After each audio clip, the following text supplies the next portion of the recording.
Pangilan ka? Pangatlo? Pangilan ka, pangatlo? Bye. Pangatlo ka? Ilang minutes pagitan nyo ni Mama Mesalutya? 2 minutes?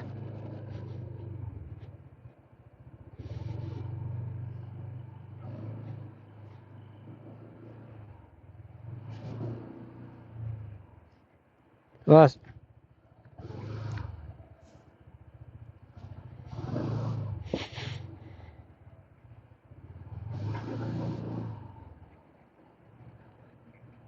Masyado na dinitibdib yung trabaho niya.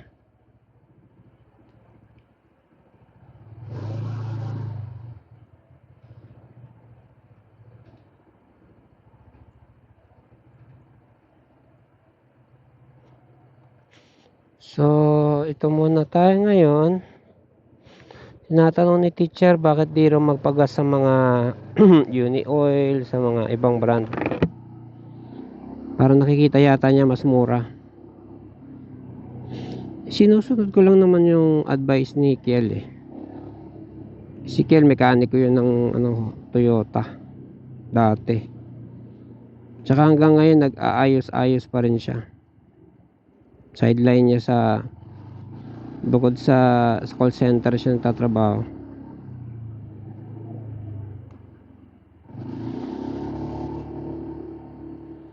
Ang alam ko dati, ang Shell madaya.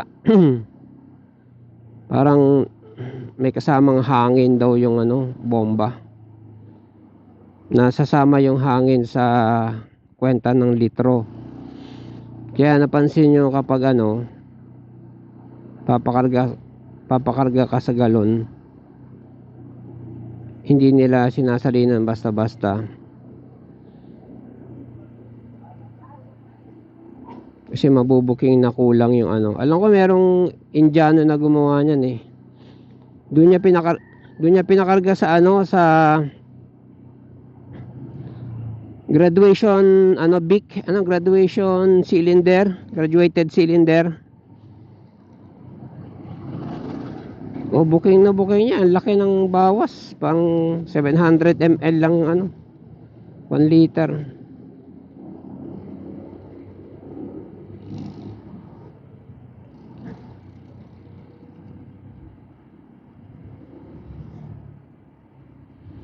Yan ang kasi sabi ni Kiel. Maganda raw yung malinis daw. Tsaka maganda yung gas nila, yung Shell. Yeah. Tapos high octane pa.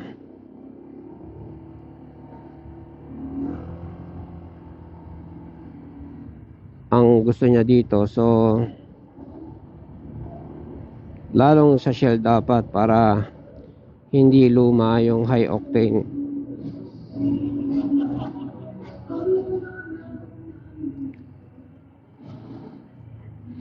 Naalala ko noon, palyado yung motor ko.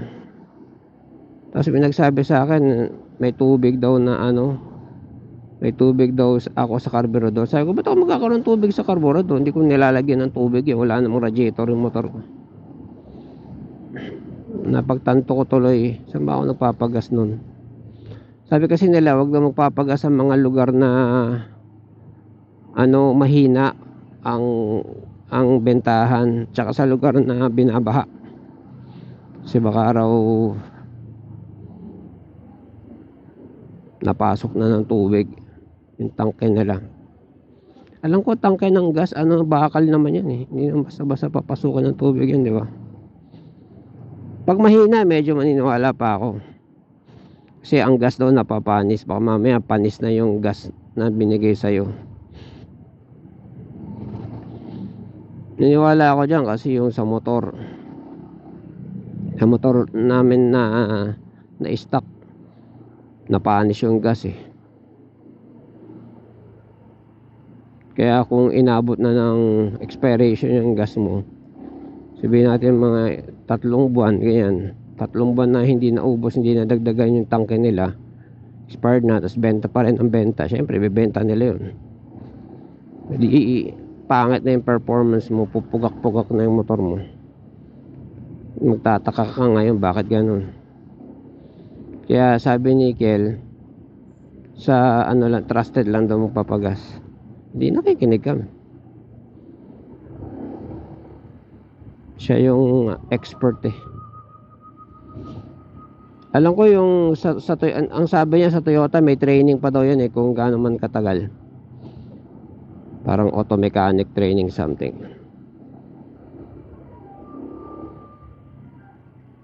Tsaka siya, nag-aral siya ng auto mechanic din. Oh. Kaya meron siyang say. Tulad ako, technician ako ng computer ng 10 taon. Nung active pa ako at that time, at nagsabi ako sa iyo na, naku, wag mo i-click yung link na yan, oh. Itsura pa lang, oh.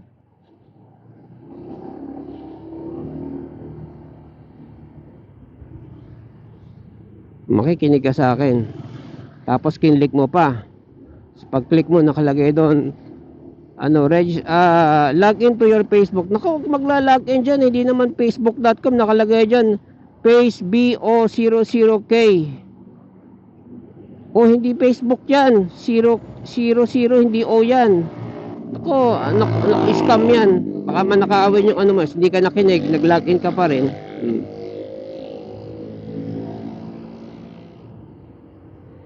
Kasi trabaho namin dati, nag-ano kami, tatanggal kami ng virus.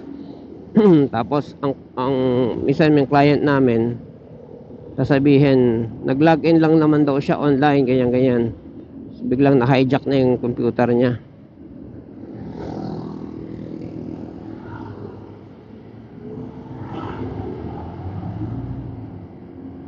Kailangan daw niya magbayad. Mga data daw niya naka-hijack. Magbayad daw siya para ma-retrieve niya yung data niya. Ba, ayos ah.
Ito lang exemption.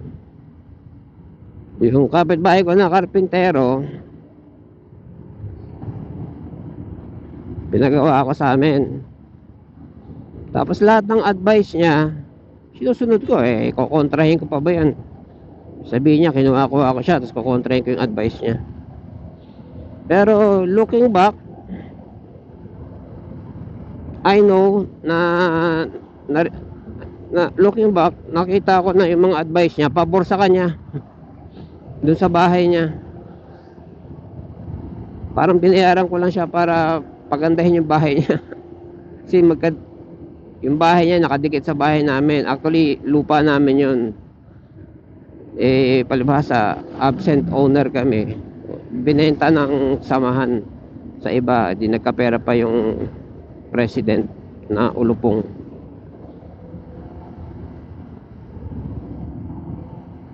Paradahan namin yun eh. Binili namin yun.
So yung keso ngayon, tinanggal ko na lang muna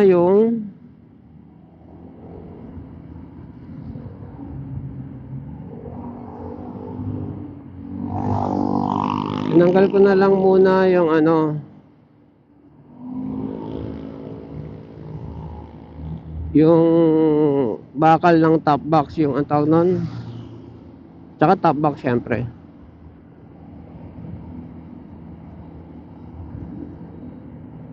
Pagtanggal ko nga, kasama na yung bakal ng kabitan eh, dahil kalas tanggal na talaga.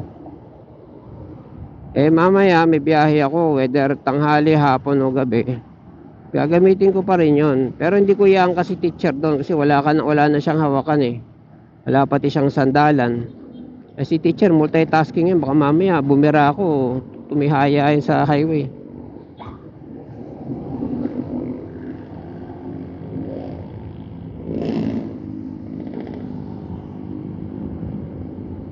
Actually, nangyari na yun eh. Yung motor namin isa, yung nabulok na motor. Hindi ako nag-check kasi nagmamadali kami lahat tatlo. Tatlo kami. Angkas ko si teacher, angkas ko yung anak ko. Yung anak ko dun sa pinakalikod. Siya sa likod. Hindi ako nag-check. Pero nung naramdaman ko na may sumakay, inassume ko na dalawa sila. Mabante ako. Nakasakay nga naman talaga. Kaya lang hindi siya humawak kay teacher ng maayos. Syempre tatlo kami, masikip na. Nahulog. Syempre bibira ako doon. Nandoon kami sa paahon eh, doon sa amin. Paahon yun, di ba? Binira ko para bumuelo, mahina lang makina noon eh. Nahulog. Awang-awa ako sa kanya.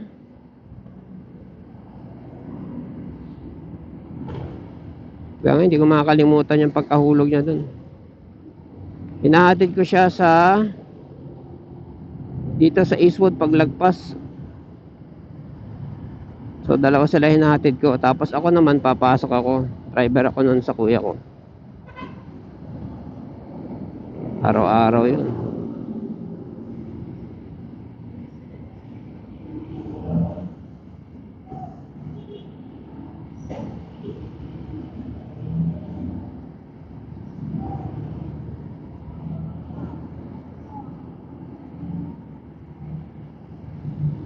Kaya sabi ko, kailangan talaga may top box para may sandalan, hindi basa-basa, hindi mahuhulog, sandalan.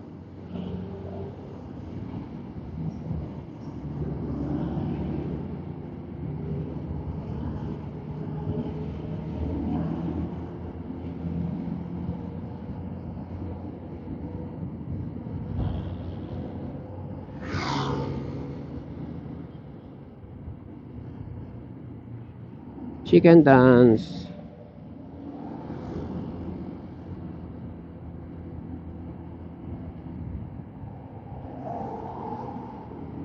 Weldingin ko yun. Napansin ko pala, tatlo yung spot nun tatlo yung totornilyohan doon, yung DC monorack, yung patungan ng top box. Isa sa likod, dalawa, isa sa kaliwa, isa sa kanan, so tatlo. Naalala ko, yung pinakalikod, yung sa gitna, winelding ko na dati kasi napansin ko yung full spot na welding eh. Winelding ko na pala yun, nauna na palang natanggal yun. Malay ko ba na, tapos sinilip ko rin yung welding ng dalawa, sabi ko buo naman. Sabi ko ba nang weldingan? Oh.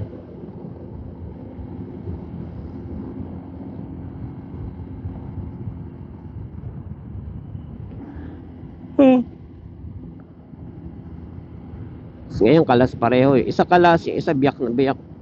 So, kailangan ispatan ulit. Grabe no? Wala pa isang taon. Yung top box din, hindi ko halos kargahan yon. Pinakamabigat lang na karga nun, laptop. Pero pag nangamalengke kami, hindi ko kinakargahan yun. Lalagay ko lang doon, gulay. Mabigat na siguro patatas. Pero yung mga karne sa gulay board, ganyan. Para hindi maano. Tapos, kinukwento ni teacher, sabi niya, Nakikita ko to eh, nung umalis ka, nung papalayo ka, umandar ka, nung nasa taas kasi minsan nakadungaw yun eh, pagpaalis ako pagatid ko. Kumakalog, sabi yung ganun. So nung sinundo ko siya, nung kinahaponan, hinigpitan ko kasi kinuwento niya sa akin, Dad, kumakalog yung sabi niya. Hinigpitan ko. Chinek ko pala, chinek ko yung mga tornilyo. Pag-check ko, putek, napuwing ako ah. Pag-check ko ng tornilyo, sa 3 tornilyo, yung gitna ang maluwag. Hindi naman maluwag na maluwag, yung mahihigpitan mo na. Sabi ko, oo nga no. Ganun. Hindi ko naman kinalog. Yung pala yung time na yon, kalas na pala, na pala, yung may crack na, na.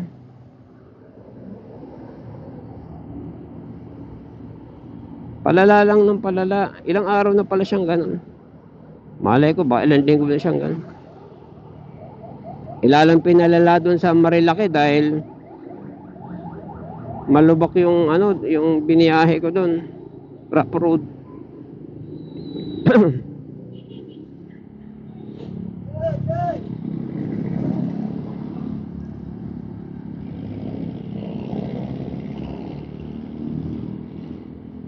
Pag nagkataon pala, malalaglag yun sa kalsada.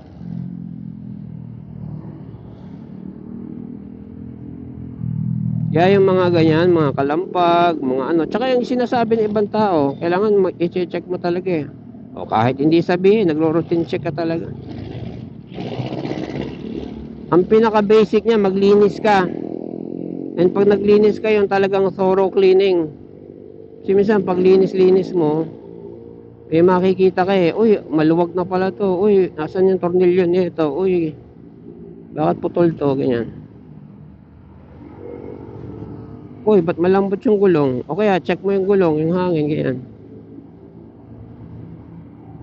O, sunod sa paglinis, yun na nga, check mo yung hangin, check mo yung may Bluetooth yung yung battery. O, chinecheck ko rin yun. Anong status health ng battery? Sa app sa cellphone, BMS, ganyan.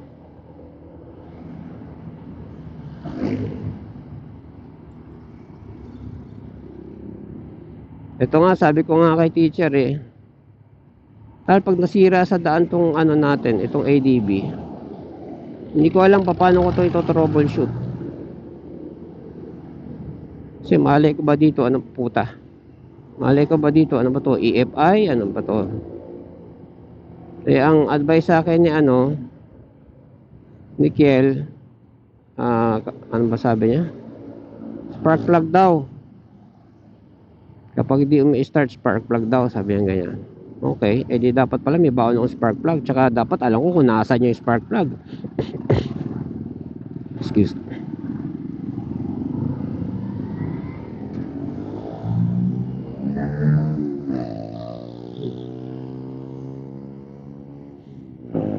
Kasi ako, nung gamit ko noon, Enduro pa, Suzuki, pag hindi umi-start, tinatanggal ko yung spark plug, nililinis ko, ganyan. Chine-check ko yung yung wire. Ganyan. Karburador, tinitimpla ko yung hangin, ganyan. Karburador pa kasi yan.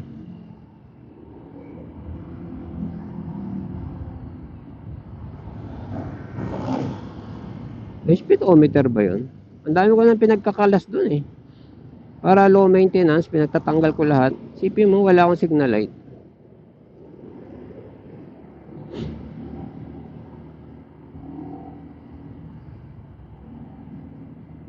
Parang every time may nasisira, tinatanggal ko na lang. Hindi na mo problema magpalit-palit.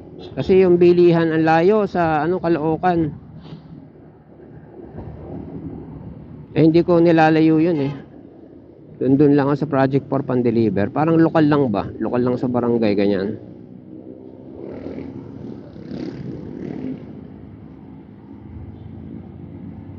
Eh doon sa grupo ng ADB, naka-member ako doon. Pag sumisilip ako doon, mga kagaya ko rin na na baguhan sa ADB. Sabihin ka na, ano gagawin ko rito? May ilaw yung check engine. Sabi ng isang expert. Ini-start mo ba ng inandar mo ba ng naka center stand? Sabi niya, pinaliwanag niya kung bakit. Sabay nag thank you yung nagtanong. Sabi ko, aba, parang nangyari din sa amin yan Yung HSTC daw na puwersa, kaya nagpapa-check engine.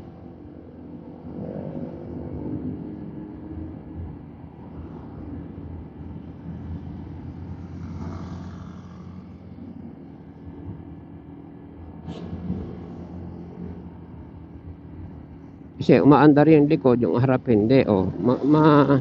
Papa-check engine tuloy. Sasabihin ng ECU, bakit hindi gumagana yung HSTC? Di ba yun ang trabaho ng HSTC na dapat sabay yung harap at likod. Mga ganun. Mga ganun, mga technical lang naman yun. Sa akin, yun talagang mechanical na kung ano man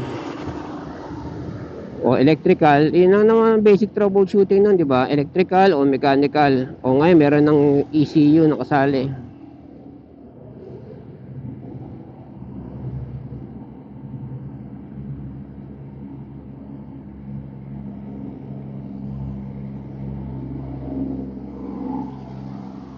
Siguro i-google ko na lang yan kung anong maiging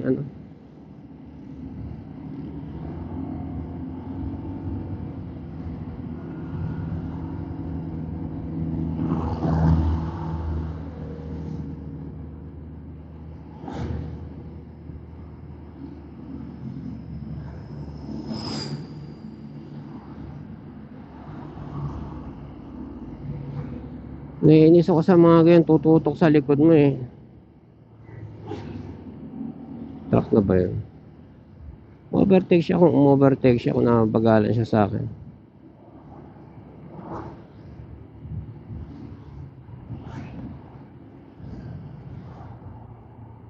Pero wag siyang tututok sa akin. May iwasan akong lubak, prenuhan ko. Isalpok ako sa kanya.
Ako, basta ang alam ko lang, yung advice sa akin, be punctual and be consistent sa pag-change oil. Kaya meron akong 2 bote dyan. Nga lang, sa kakaaral ko, napag-aralan ko na ang langis pala nito is fully synthetic, hindi hindi tawag nun,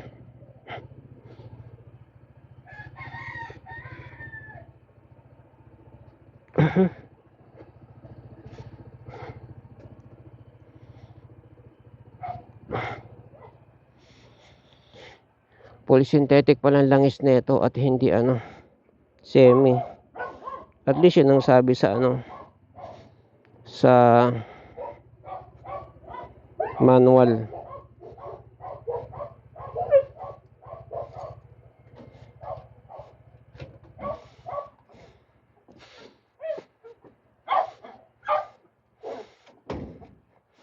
Kung Honda yung bibilin mo na oil, yun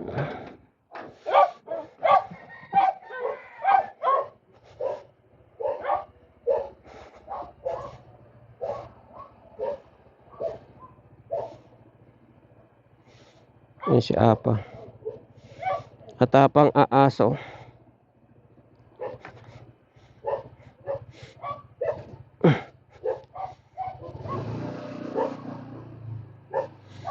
Yun si Gogi, aputi aaso, aputi ipin.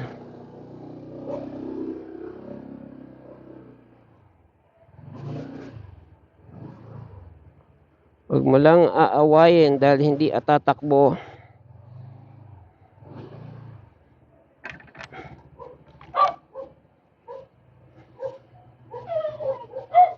Okay, see you later. Bye.